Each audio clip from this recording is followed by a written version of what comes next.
ஓகேங்களா? இப்போ வந்து எபிசோட் 2 மாவாட்ட போகிறோம் ஃப்ரெண்ட்ஸ். நான் ஏற்கனவே ரைஸ் ஊற வச்சுட்டேன் ஃப்ரெண்ட்ஸ். அதுக்கப்புறம் இப்போ வந்து நேச்சுரல் கிரைண்டர் இருக்குது ஃப்ரெண்ட்ஸ். இது வந்து சின்னது, பெருசு வீட்டில் இருக்குது ஃப்ரெண்ட்ஸ். அதை அப்புறம் காமிக்கிறேன். இப்போ வந்து இதில் ஒரு ஸ்பூனு போட்டுடலாம் ஃப்ரெண்ட்ஸ். 2 வேணாம் ஃப்ரெண்ட்ஸ், 1 ஸ்பூன் போட்டுக்கலாம் ஃப்ரெண்ட்ஸ். போட்டு அரைக்க ஆரம்பிச்சிடணும் ஃப்ரெண்ட்ஸ். இப்படி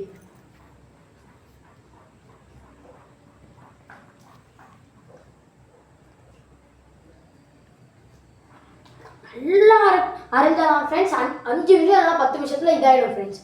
அரைஞ்சி முடிஞ்சிடும். அதுக்கப்புறம் மை மாரி இருக்கும் ஃப்ரெண்ட்ஸ். நீங்கள் இட்லி தோசை எதில் வேணாலும் ஊற்றலாம்.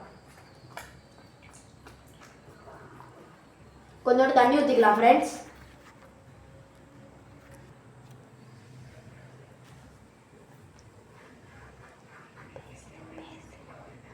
இப்போ வந்து கொஞ்சம் தண்ணி அடிச்சு ஃப்ரெண்ட்ஸ். ரொம்ப தண்ணி போயினோடனே இதை அடிச்சு ஃப்ரெண்ட்ஸ். கொஞ்சம் நேரத்தில் கொஞ்சம் எக்ஸ்ட்ரா மாவு போட்டுக்கலாம் ஃப்ரெண்ட்ஸ்.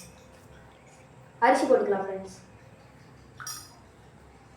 ஏற்கனவே ஒரு மாவு அரைச்சிருங்க, அது வந்து ரொம்ப மையாக இருந்தது. அதனால தான் உங்களுக்கு இதை யூடியூப்பில் போடுறோம் ஃப்ரெண்ட்ஸ்.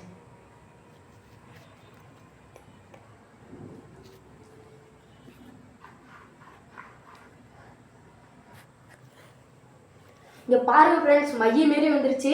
இப்போ வந்து நான் அந்த இதில் டப்பாவில் மாற்றிடுறேன் ஃப்ரெண்ட்ஸ்.